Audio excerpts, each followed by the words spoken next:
for joining us for today's talk in Delta Analytics Global Teaching Fellows Graduation Lecture Series. Global Analytics is a volunteer-run nonprofit, and our mission is to make machine learning more accessible at the global scale and to support community leaders all over the world. So today, I want to introduce Joana, who I've had the pleasure of working with over the past few months and who will be presenting on counterfactual learning to rank. So I'll turn it over to her now to introduce herself and tell us about this set of models. Hello, everyone. My name is Joana, and today I will be presenting this lecture about learning to rank methods, and more specifically about counterfactual learning to rank methods. So a little bit about me. I am a research engineer that focuses mostly on search technologies. At the moment, I work for Bloomberg, based in London. And also previously, I've been working on similar problems.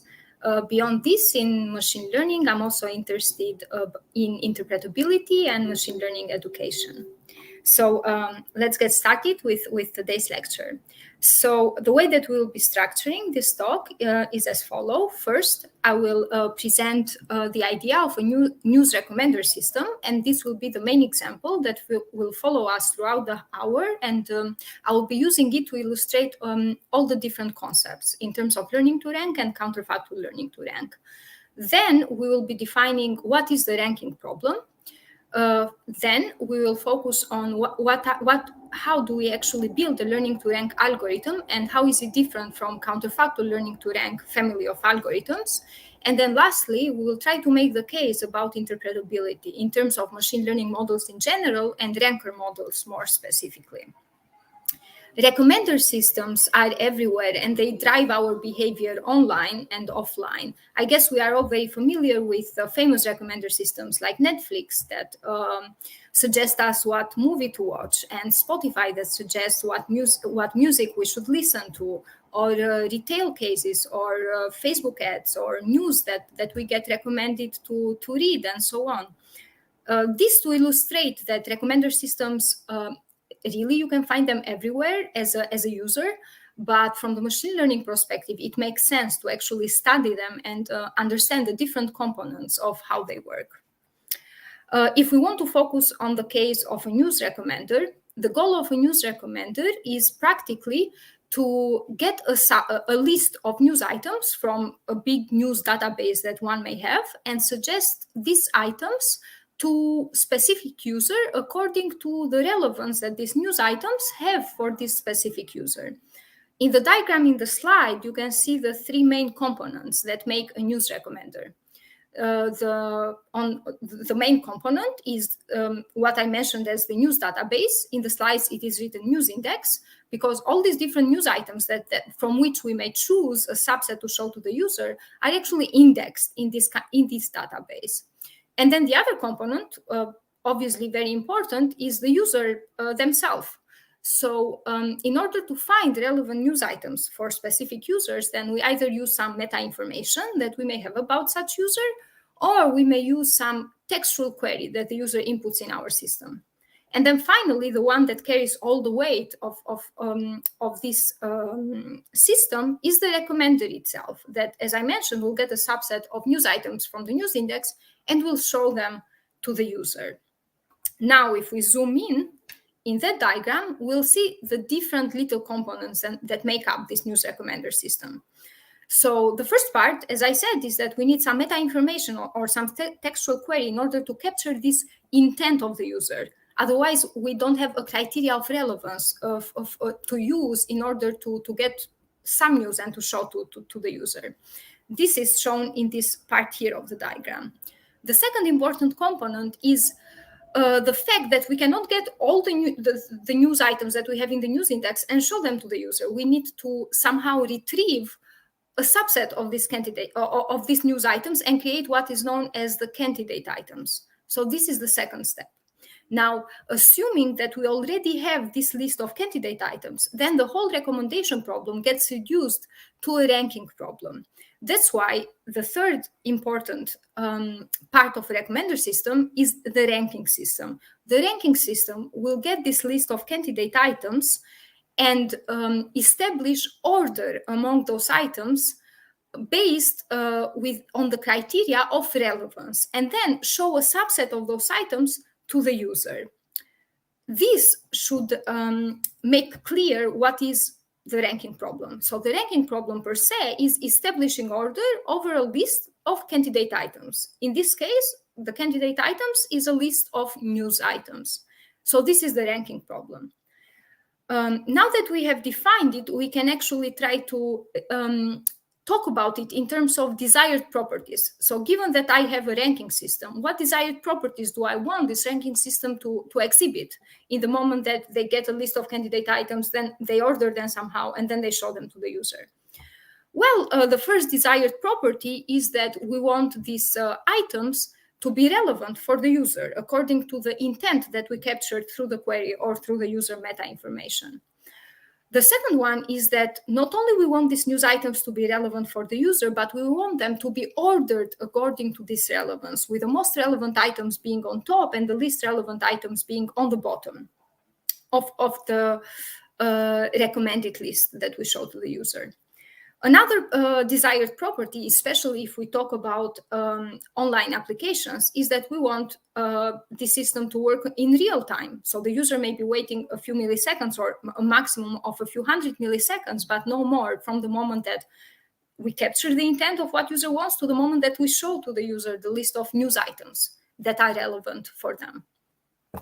And lastly, one extra property that some applications may have into them, some ranking applications may have into them, is the fact that we may want to diversify this list of results that we show to the users with items that not necessarily capture the intent of the user, but for other reasons we believe that they may still be interesting for this user specifically. So these are some properties that we want our ranking system to have. Now, ranking systems in production, beyond recommendation systems, they can be found everywhere. The most famous case being web search, like in Google, where you go and you put your textual query or some other type of information query, and then you expect Google to return a few pages of website results that match your intent. Other example is query suggestion or autocompletion. Then there are also less obvious examples like machine translation, where the ranking problem is used in order to establish relevance ordering among different translation hypotheses that the system may have generated. So what we have said until now is the fact that the ranking problem deals with establishing order to a list of items based on some criteria. And this, at least for the people in the audience that are familiar with classification and regression problem, should tell us that this is a different type of machine learning problem than classification and regression. So to check the understanding for how this problem may be different, let's try to answer to the following question. So which of the following statements are true about the ranking problem? First, establish order over a collection of items. Second, the score produced for each item in a list is important. In this case, the score will be produced by the ranking system.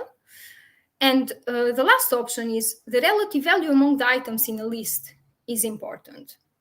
So take a few seconds to think which of these items best describe the ranking problem as we saw it in the case of ranking news items.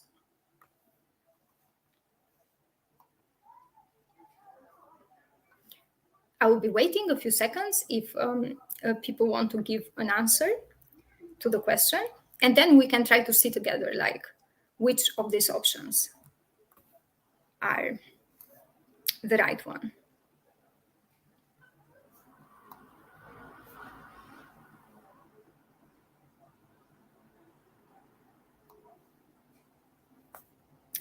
So let's go and check the answer to the question. So out of the three A, B, C options, the right one is A, which is practically the definition that we gave about the ranking problem, is to establish order over a collection of items. And point C, that what actually matters is not the exact score per se that the ranking system produces for each news item, in the case of a news recommender, but the relative value among the items in a list is important. Now that we have defined what the ranking problem is, and we know how to distinguish it, at least mentally, with classification and regression problems, then we need to think about it. How do we solve it as a machine learning problem? And that's why we'll be describing the learning to rank framework. The idea of the learning to rank framework is to see all the different components that we need to put in place in order to train a machine learning model that is able to solve this ranking problem. As you can see from this diagram, the different modules that make the learning to rank framework are actually not different from other machine learning tasks, but we'll go through them one by one and try to understand how they may be different, especially compared to classification or regression. So you can see here, we have the data module, we have the loss module, we have the metrics module, the algorithm module, obviously, and so on. So the first one that we will start with is the metrics. So let's assume that for whatever reason, we already have a trained ranker, trained machine learning ranker. So the question is, how do we actually evaluate the performance of such ranker? We know that we want the ranker to give us the correct ordering of a list of items. How do we capture this fact for the ranker? So the metrics that we will talk about are different from the metrics that one may have been used to see in terms of classification and regression, when in the classification when we use accuracy, or in regression when we see how different the score that we produce is from the score, the true score of the item, and so on. So the first metric we'll be talking about is precision at k. This metric cares about the positioning of the clicks in a list of items that we have shown to the user, but not about the exact positioning of the clicks, as long as those clicks happen within the top k positions of the list of items that we show to the user. That from now on, I will refer to it as the impression, because we impress those items to the user. So this metric doesn't care if the click happened at position 1 or at position 2. It only cares that all the clicks happen within the k positions of the impression. So let's say that I am, for the sake of the discussion, that I am interested for precision at 1. The first impression, we have shown the following ordering to the user: news B, news A, news C, whereas news D, the decision was made by the ranking system not to be impressed to the user. And the interaction of the user is that the user clicks news B, skips news A, and then clicks news C. If the precision that we are looking for is precision at 1, then for the first impression, we can say that, yes, there was a click, took place at position 1, so we are good for this impression. On the other side, if we look at the second impression, where the ordering that we showed to the user was news A, news B, and then news C, and then the user skipped news A, clicked news B, and then clicked news C, then we cannot say that something good happened in terms of precision at 1. Why? Because the item on the first position was not clicked in this case. So the formula itself, overall the testing set, is the number of clicks that happen at position at 1, in this case, divided by the total number of impressions that we have in our testing set. So for a whole testing set made of 2 impressions, the precision at 1 would be 0.5 if we plug these numbers in the formula.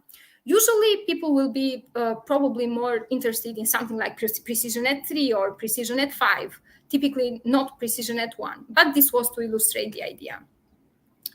The second metric that we'll talk about is the MRR. So the thing with this metric is that, different from talking, when we talked about precision, we said that we don't care exactly where the click happened as long as it is within the top k positions. With MRR, we actually care about the exact position where the click took place. The only thing is that we only care about where the first click takes place. So if there are like 10 different clicks that the user performs in the impression, we don't care about the other 9. We only care about the first one. So in the first impression, the first click happens in position 1. We don't care about the one that happens in position 3. In the second impression, the first click happens in position 2. We don't care about the one that happens at position 3.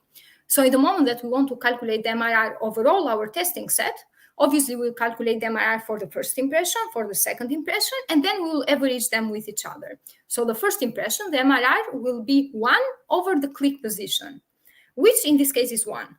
For the second impression, the MRR again will be 1 over the click position, which is 2. So the MRR will be half. So if we average these two values and we plug them in the formula, then we get the MRR for the whole testing set of being 0.75. Now, what if we want a metric that takes in consideration all the different clicks and skips that took place in the impression that we show to the user? In that case, the metric that we are looking for is nDCG. So nDCG stands for normalized discounted cumulative gain.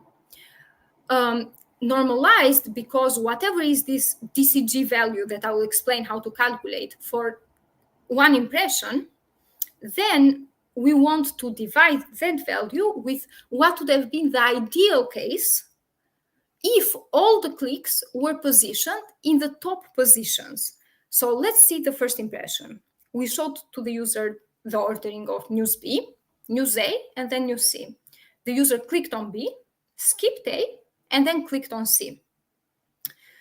Now, what happens here is that in the ideal case, the clicks would have happened in position 1 and 2. That's the best that we could do, right? But this is not the ideal case. So the DCG value, it's actually what we'll do to calculate the DCG value for one impression, in this case for the first impression, is that we will weight each of the clicks with the log of the position where the click happened. And then we will sum these weighted click values. And this will give us the DCG value of the impression. Then we will divide this value by the ideal case, where in the ideal case, the click to that happened in position 1 and position 2. And that will give us the overall nDCG of the impression. Now, if we want the nDCG of the whole testing set, the same as with the other metrics, we calculate the nDCG for the first impression, we calculate it for the second impression, and then we average them out to get the value for the whole testing set. In the formula here, I have found the DCG value for the first impression only. But replacing the numbers with the second impression, you can get there yourself if you want to get the exact number. Now, this is very important because we'll go back talking about the nDCG also when we talk about what loss function one may use to train a learning algorithm with. So that's why it's important to keep in mind what this metric means and how it's also different from the other metrics that we talked about. So from precision at K and from MRR. So let's have a check for understanding and see if you actually manage to capture the essence of the difference between all these three different metrics that we talk about. So let's say that we are in the case that we care about ranking of some items. So this is the task at hand. And the task involves the user clicking on more than one item. What would have been the correct metric to use? A, nDCG, B, MRR, or C, precision at K? So again, I will leave a few seconds for you to think about it, and then we'll go back to see the actual answer.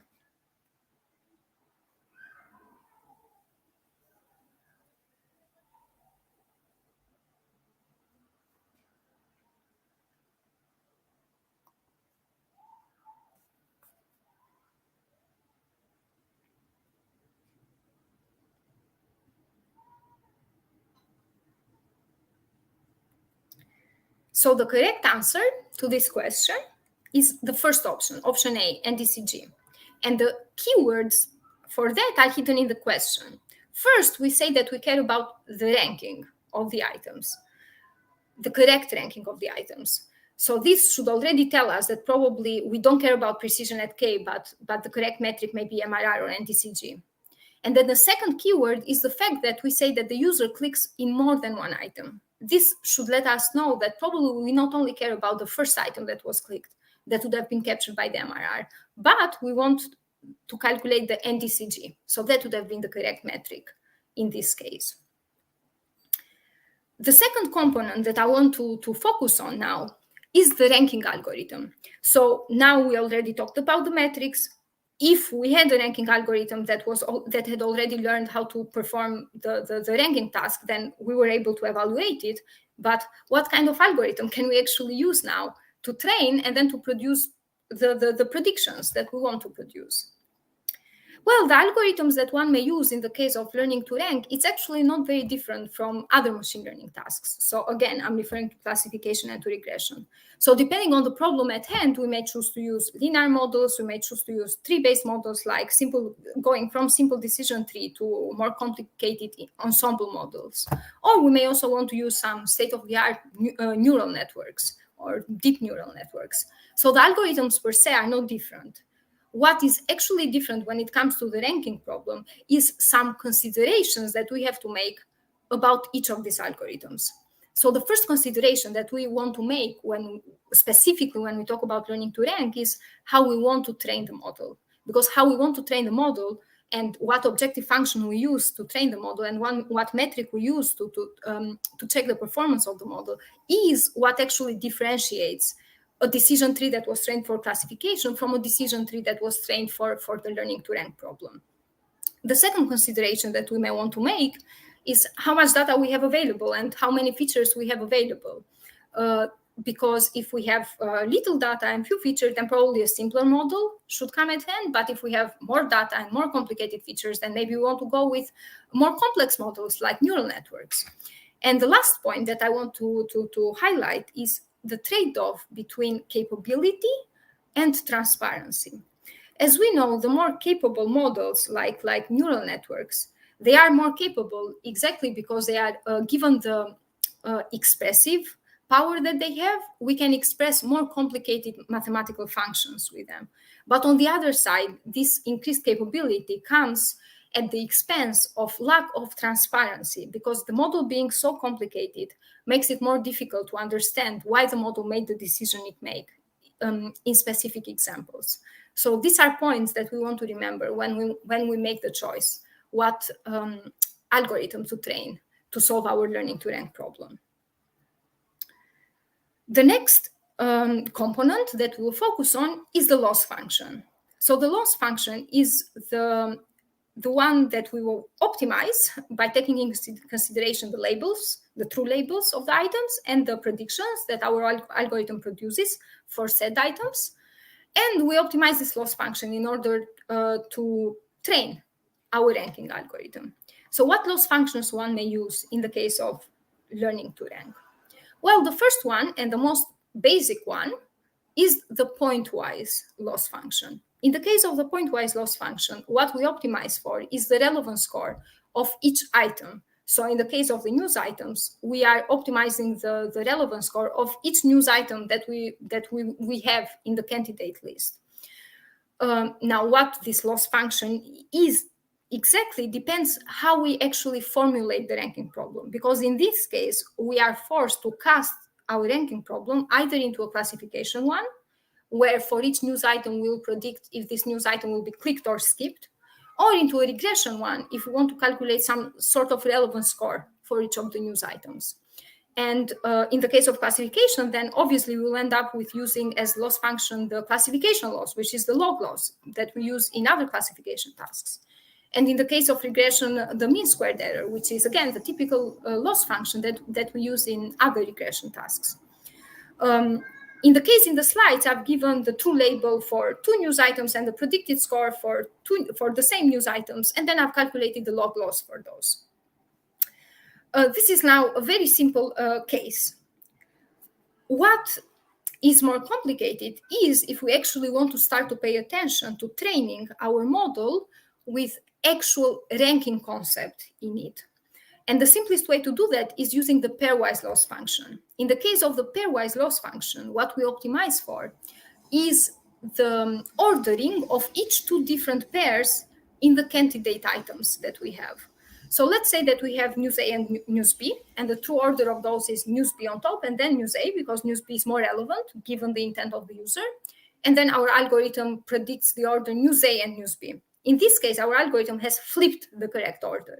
So we want our loss function to increase by 1.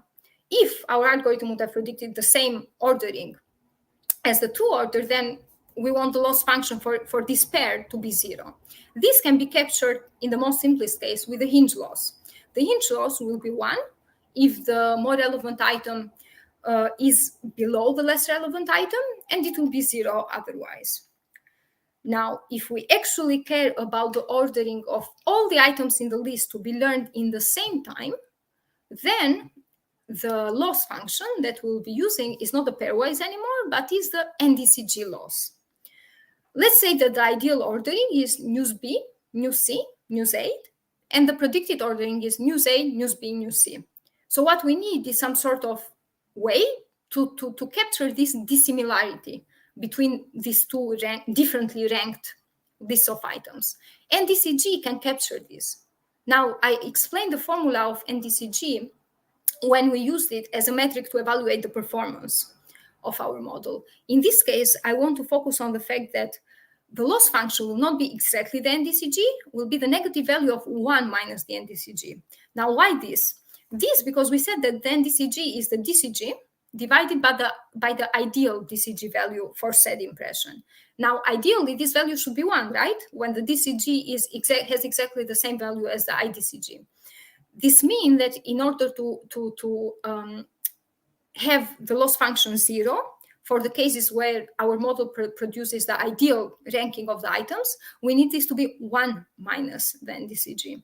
And then this value will not be 0 for the case where the DCG and IDCG are different from each other. If you plug the numbers in this formula, then you get the loss function, in this case, 0.38. So these are the 3 different loss functions that I wanted to mention in the case of a learning to rank algorithm. And the choice of loss function, together with the choice of the metric, are one of the most important choices that we will make when we put together all these different pieces in the puzzle of learning to rank framework. The last piece in the puzzle that I want to focus on is the data.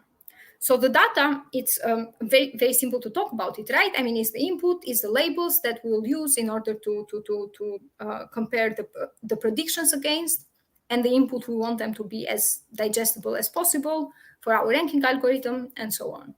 But it's not this simple. So the first point that I want to highlight here is that usually when we train learning to rank algorithms, we have 2 main options. One is the online case, when we train our learning to rank model by online interaction with users. This means that the algorithm has the chance to learn immediately from user interactions, right? If the user clicks, if the user skips, and to adjust its behavior accordingly. The other case is when we learn from historical data. Now, in the moment when we learn from historical data, then the first step is to log such interactions, such historical interactions. Like in the diagram here, you can see that given an impression, the user skipped news A, clicked news B, clicked in news C, and then skipped news D, and then we log these as news A 0, news B 1, news C 1, and news D 0. In this case, we have logged the interaction of the user in terms of clicks and skips. The second decision that we have to make in the moment that we have already gone with using training with historical data is, will I use this click information to train my model with, or will I use expert judgment to annotate the impressions? Now, usually practitioners will go with using the click information for that. First, because obviously it's less expensive to have clicks collected from the user, especially in the moment that you already have some system in production that is generating interactions with. Second, if we were to show these impressions to some annotators, there may be some privacy issue connected to it, because we are practically disclosing some like items of what we would show to specific user and some meta information about those users. And the last point is that the clicks, one may argue, are a better indicator of the true intent of the user as compared to how a different judge or annotator would think about it. So for these 3 reasons, usually we use the clicks to go with the historical logs rather than annotate them afterwards by hand. Now, the second point that I want to make is the fact that in the moment that we decide to train our learning to rank model using historical data and clicks from the user, we have to be prepared for this historical data to contain a lot of biases in them. The first reason for that is because there are 2 systems in place. There is one system that we are using to generate this log data. And then there will be a second system that will be trained with this log data. And obviously, the logged data will contain all the different biases that come from being generated from the first system that logged them in the first place. The second thing to keep in mind is the fact that there is some time lag from the moment that we generate this log data to the moment that there will be a new model trained with this log data put in production to serve the users, which means that by the time that we put this model in production, some distributional shift may have happened for the data or some concept drift may have happened. And the last point is that there are no online interventions that a learning to rank algorithm that was trained with historical data could take advantage of. What this means is that we are bounded by the impression bias. So whatever items we show to the user, we show to the user. Whatever interaction happened. And then everything else, we have to think in terms of what ifs. So if we showed news A in first position, news B in second position, then, and the user interacted somehow with that, then there is no case now that we can say, oh, but we could show a second time the news B in the first position and news A in the second position, and then see what happens in that case. So since we are training with historical data, we don't have this leverage anymore, the same leverage that we would have in the case of online learning to rank.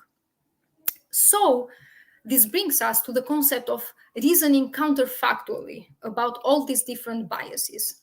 So training counterfactually a learning to rank algorithm means exactly wanting to reach an unbiased estimator, but starting from training with historical data that contain all the different impression biases that come from the data being generated from one system, from one deterministic system, and then training a new system with that data. Now, what are these biases? The first bias that one needs to reason counterfactually about is the position bias. The position bias means practically that users are more likely to examine and to click on items that are shown in higher positions than on items that are shown on lower positions.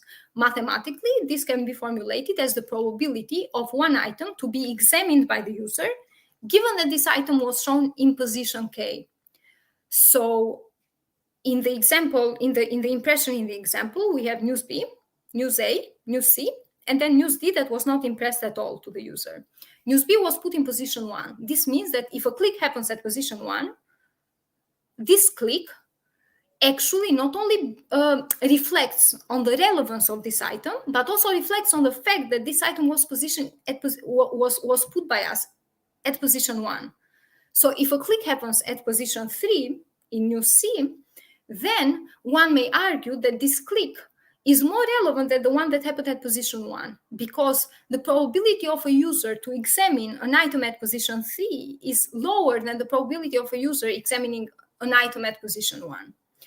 I have put in the slides these different probabilities for examination given position 1, 2, and 3. Now, these are not exactly the probabilities that people use in research papers, but I've just put them there for the purpose of illustrating that this probability of examination goes down as we go down through the list of positions from 1 to 2 to 3 to 4 to 5 and so on.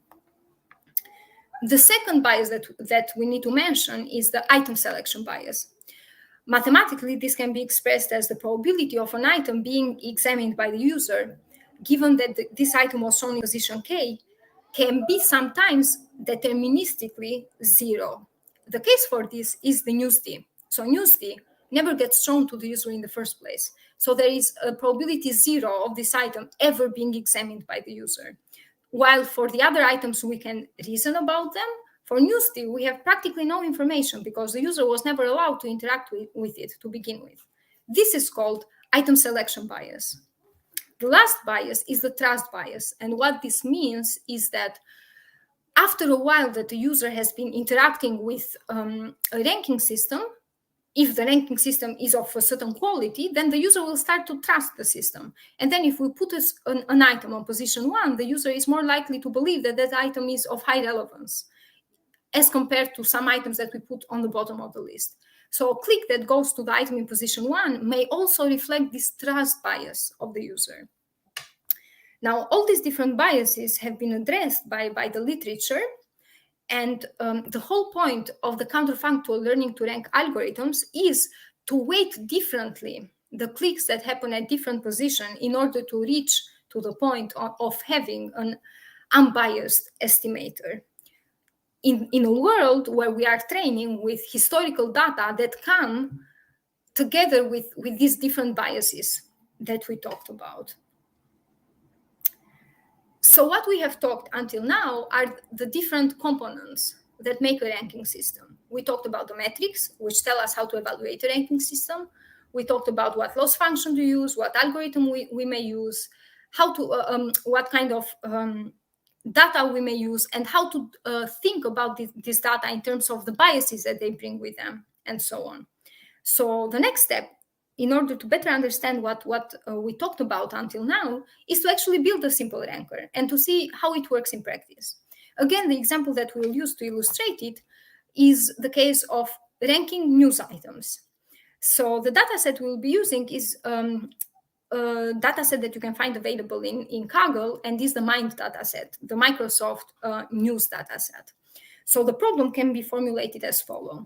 Given a user ID, and given a set of candidate news items, we want to train a machine learning algorithm that returns a ranked list of these candidate news items according to the relevance to the specific user ID. The steps that we will follow are the following. First, we'll do some data exploration to see exactly what kind of data set we are dealing with. The second, we'll do some data processing to transform the data that we have into a relevant format for our learning algorithm to be trained with. Then we'll think in terms of what features we want to train our model with, what model we want to select in terms of, as we said before, right, loss function, metric, and algorithm per se. And finally, we will actually train this model and evaluate it and see what sense to make out of the results that we get. So the first file that we find in the MIND dataset is this file called news. In this file, each row belongs to a different news item. Each news item has a news ID, which is unique for this news item, belongs to a certain category, to a certain subcategory within this category. It has a title, a textual title, and it also has a textual abstract that describes this news item. There are, in the dataset, 5,000 unique news ID, which means 5,000 unique news items, belonging to 17 different categories. One thing to keep in mind, and it gets illustrated from this bar plot that you see on the right of the slides, is the fact that the distribution for the different categories is not the same. And if we were to build some feature that takes in consideration the category, we may want to keep in mind this thing, that some categories are overrepresented in our dataset, like news or sports, and some categories are less represented, like movies or Middle East or music, and so on. So there are only a few items belonging to those categories. The second file that we find inside the MIND dataset is the behaviors file. In the behaviors file, we will find 150,000 unique interaction events, which means 150,000 times that we have a user ID and we show to this user a list of news items, and then the user interacted with the list, either by checking some of them, clicking some of them, skipping some of them, and so on. The dataset is made of 30,000 unique users, which on average means that we have 5 different impressions per user. And it's 1 week of data, from 9 to 15 of November 2019. Each row belongs to one specific impression. So it has a unique impression ID, a unique user ID, that this impression was shown to the timestamp when the interaction took place, the click history of the user. This is very important. And the impression itself. So what news items did we show in this case? And what is the label for each of these news items? Was it clicked or was it skipped by the user? Now, one thing for this data set is that the impression list that we are given, so this one here, is given to us in a shuffled order. So we don't actually know what was the actual order that was shown to the user. this is the reason why we cannot reason in terms of biases in this case, because we know what items were shown to the user, we don't know what items were not shown to the user, and we also don't know the correct order in which these items were shown. So that's why we cannot use propensity weighting in order to debias for position or for trust bias or for item selection bias. So what we'll do instead is just train a simple, basic learning to rank algorithm and then see where we go from there. So now that we have explored a bit the data set, the second point is to convert these news items and behavior items into some format that can be consumed by our training algorithm. So what I do is I put together these ranked items with some information from the news items, and I create what I call the ranked item data set. So in the ranked item data set, each row belongs to one specific ranked item that was part of the impression that we showed to the user. So it has one impression ID, one user ID, the timestamp when interaction happened, which news ID we are talking about, what category it belongs, subcategory, or whatever feature you may think of for this news item, and the label, which is 0 or 1, depending on if the user clicked or didn't click on this specific item. So in this case, this whole small data frame that I've shown in the slides is the whole impression that we showed to the user. And as I said, each row belongs to a different ranked item that we showed to the user. Now we want to think in terms of what features we may build out of all this information that we have about the data. So there are mainly two types of features that we can think about. Either features that concern only the news item at hand, and we'll call them news features, or features that take in consideration the news item, but also to which user this news item is being shown to. In terms of news features, I have formulated two very, very basic features here. One is the news global clicks, which means the total number of clicks that this news item has received until this moment that we are showing it to user X. And the assumption about this feature that I'm making is that if this number of clicks is high, then probably it means that this news item is very popular, which maybe means that every user should be interested in clicking in this news item. The second feature is the news freshness. And the assumption I'm making here is that news items which are more recent can be more relevant to users than news items that are old, because if a news item was published 5 months ago, then probably the user already interacted with it, or probably the news is already so old that there is no relevance for the user to actually click on it. But if the news item was published yesterday or today, then the user may have some interest for this news item. And then for the second group of features that we said, news user feature, then the feature that I'm formulating is the text similarity. So given that we know the textual description of the title and the abstract of a news item, we can actually create some word embedding for this news item. Now, to have a text similarity score between news and user, we need some sort of word embedding also for the user. Now, to do that, I'm leveraging what I mentioned before, the fact that for each user, we know the click history of the user. Knowing the click history of the user means that I can have some sort of word embedding that averages through all the different news items that the user clicked on. And then having the word embedding for the user, having the word embedding for the news item, then I can calculate some text similarity, which gives me the similarity score between what the user is interested in and what the news item is actually about. Now, having these different features, the remaining step is what algorithm I will use. And in this case, we will go with gradient boosting trees algorithm, more specifically with the LightGBM, which is the Microsoft implementation of gradient boosting trees. And how it's different from other gradient boosting trees is just a matter of optimizations happening in terms of speed of training and speed of inference for the model. Loss function, and we'll go with listwise loss function that we talked before, and metric. We'll go with the nDCG metric to capture all the ranking and all the different clicks that the user does in the interaction. And this takes us to the live coding part. So what I will do now is I will stop sharing the slides for a second, and then I will share a notebook where we will go and check exactly how to train such algorithm that we talked about how to evaluate it, and also how to interpret the results that we get. So first of all, I will not use the whole data set, the 5 days of data that are, as I mentioned, like 150,000 different interactions and so on. I will only use a subset of those data just for illustration purposes.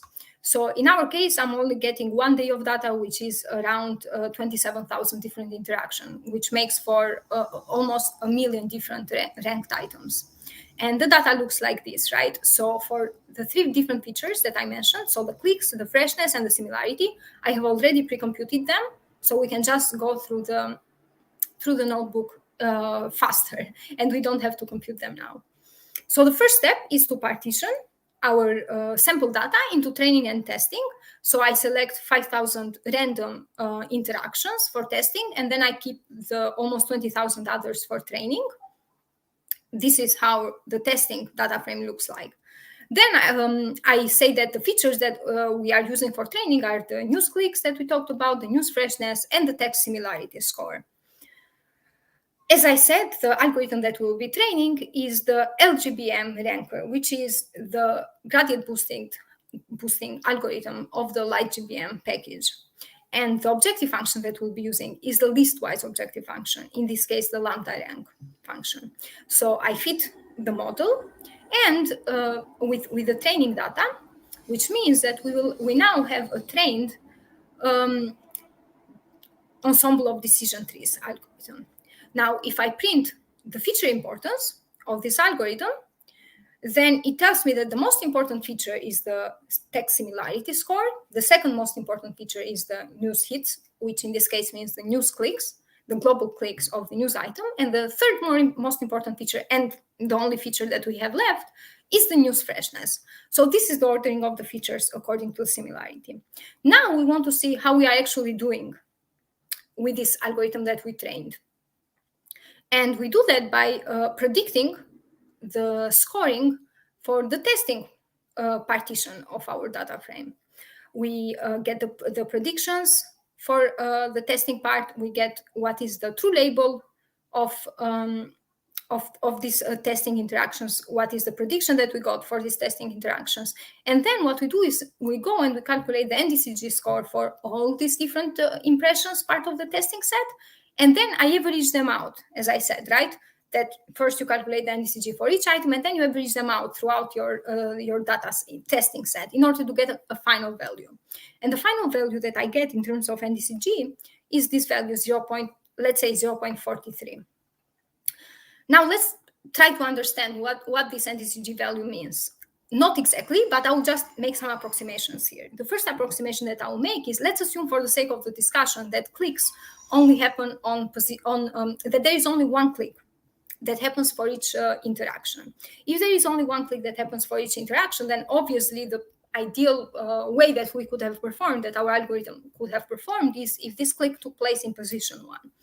But if the click would have taken place in position 1, then the nDCG that we would have gotten would have been 1, right? Because nDCG, we said, is the DCG score divided by the ideal DCG score.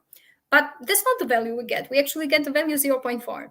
Now, if the click would have taken place in position 1, it would have been, the nDCG value would have been 1. If it would have taken place in position 2, that it would have been something like 0.67, more or less. If it would have taken place in position 3, it would have been 0.5. But this is less than 0.5, which means that if there is only one click for each impression, then approximately, on average, what is happening is that we are placing our clicks either in position 3 or in position 4, so somewhere there. So this is how good we are doing compared to the ideal case that we were placing the click on position 1. If we want to be more specifically, I have calculated here for how many impressions we actually managed to put the click on position 1 and for how many we managed to put the click on position 2. So we see that out of the 5,000 random interactions on our testing set, for almost 400 of them, which is a bit less than 10%, we managed to put the click on position 1. Then for 1,000 of them, which is like 20%, we managed to put on position 2. So for the other part, it means that we put them in less important positions, that position 1, then position 1, and position 2. So here I have plotted one interaction where we actually managed to get it right and to put the label, the clicked item on the first position. And you can see here the predictions, right? So we have ordered the ranked items according to the predicted score. And here you can see another impression where we didn't do so good. So we only managed to put on the first, second, third, on the fourth position, the correct item. So this is how it goes, right? For some impressions, we predict the right one. For some, we don't predict the right one. Now let's get one impression, this one here, where we don't do so good. Why? Because the items with value 1 don't actually have the high score, which means that this item here, even though the label was 1, we actually don't put it on top position if we were to rank them according to the prediction score. And why I want to focus on this item where we are not doing so well is because I want to use this explainer package, calculate the Shapley value, and see what explanation I might have of why my algorithm is not doing so good in this case.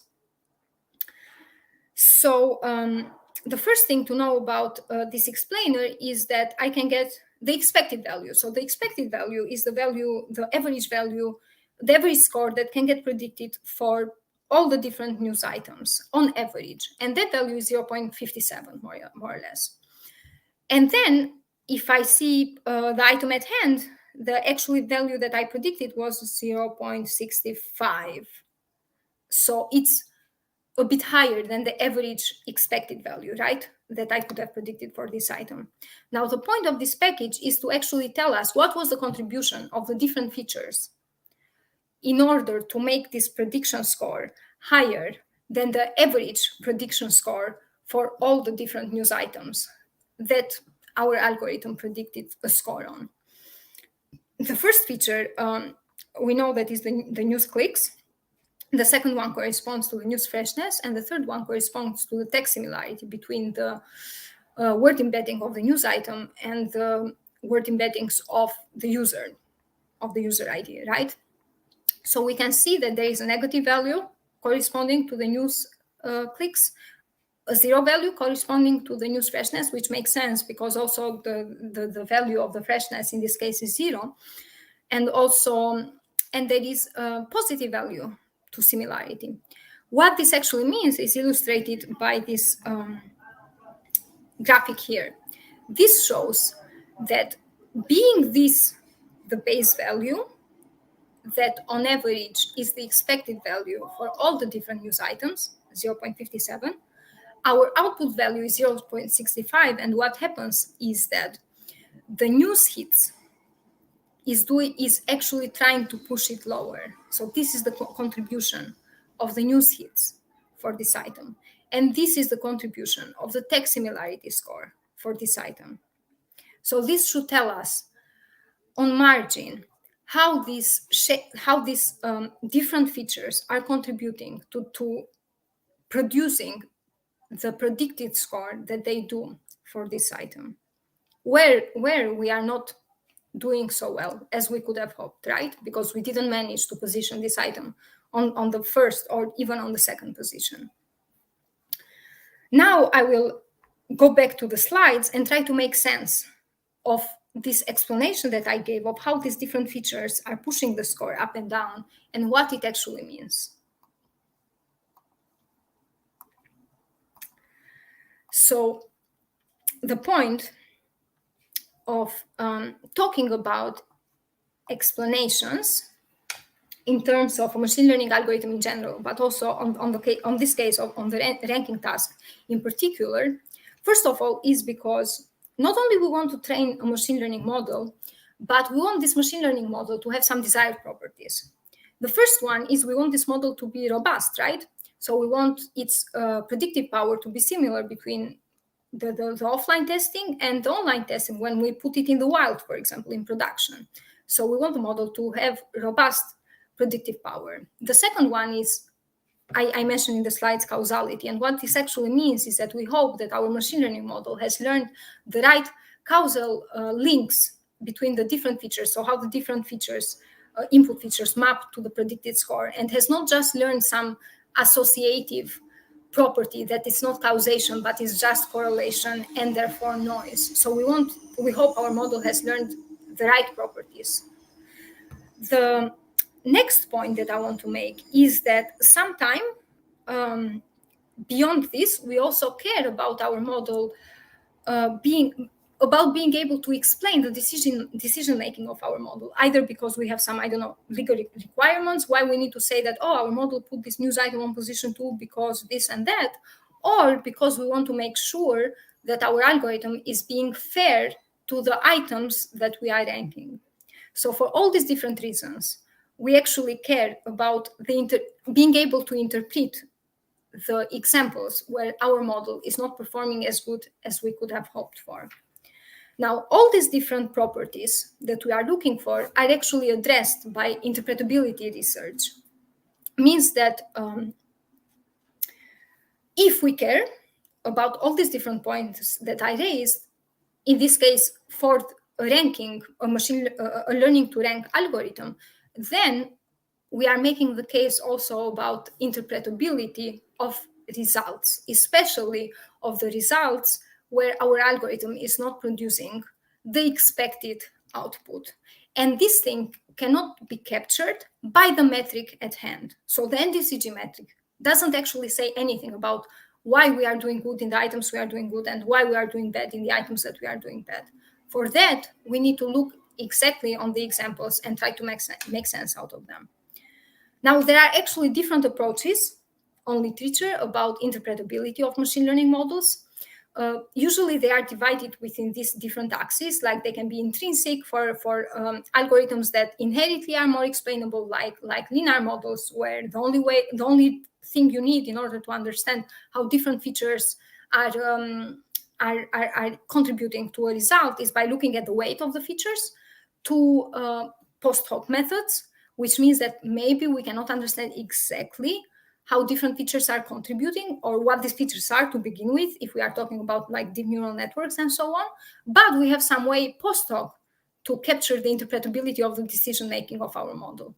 A different axis to think on is that interpretability methods can be model dependent versus model agnostic. Model dependent means that we are probably leveraging some properties of the algorithm per se, like, as I said, in the linear model case, we leverage the weights of the model, versus model agnostic, which are methods that ignore what concrete algorithm we are talking about and focus on some other way of understanding the decision making of the trained model. And then a final axis is global versus local methods. So global methods are the ones that think about the trained model in general, like why this model made the prediction that it made, and local methods focused on what I actually did on the notebook, that I took one example where our model didn't perform so good. And then I try to see, oh, what is the different contribution of the three simple features that we used to actually push the value of the predicted value of this item to be more than what the expected value score would have been for this item.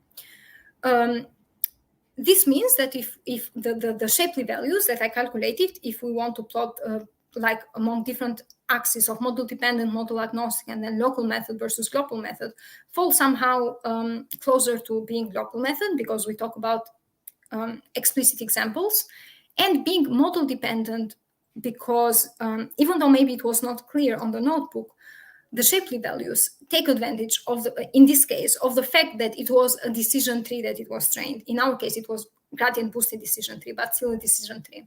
So the way they are calculated take advantage of this fact. So there is a lot of methods that fall in one or some of these different axes in terms of interpretability, but they go a bit beyond of this talk. But the lessons that I would like you to go with in the end of this lecture are these: that recommender systems are everywhere, and as machine learning practitioners, we should care about understanding how they work. One of the main tasks of building a recommender is a learning to rank algorithm, right? Because in the moment that we have the candidate list we set of the news items, then the whole problem collapses to a simple ranking problem. Then historical logs, when we train a learning to rank algorithm with historical logs, they come with biases, and we need to think counterfactually in order to train an unbiased estimator. The main differences of the ranking problem as compared to classification and regression are the loss function that we'll choose to train our algorithm with and the metric that we'll choose to capture the performance of this algorithm with. And finally, we need machine learning methods in general, and in this case, rankers in more particular, to be interpretable for all the different reasons that we talked about, for reason of robustness or causality or fairness or informativeness, and so on. So this brings us in the end of this lecture. So thank you so much for joining me. Thank you, Amanda, for being like the best mentor that I could have had to drive me through the past 6 months. And thank you, everybody, for joining me today. So, Amanda, I give the streaming back to you.